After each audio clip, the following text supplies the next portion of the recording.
and the richness with Canada. And so it is. I'm very grateful to be here.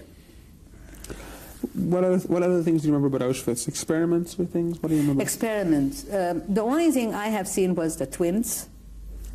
Twins. They were experimenting with twins. I don't know what they did with the twins. How do you know they were? It was a hospital. There was doctors, there was nurses, and we have seen them.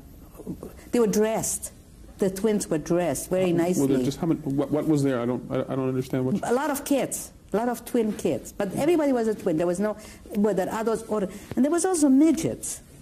In the same camp, there was midgets, little people. You saw this? We saw this. This we saw from where we were. But the reason we had seen them, they were walking around in that camp, and there was nurses, and we heard that it was an experiment being done there.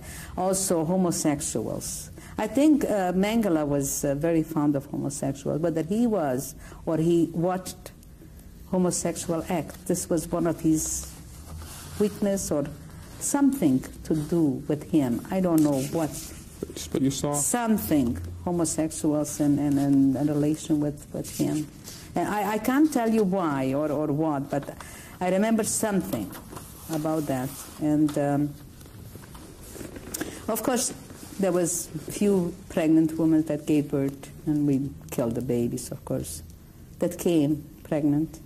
Why in Auschwitz, from home or from, and you couldn't see that they were pregnant or they looked fat. They didn't know themselves.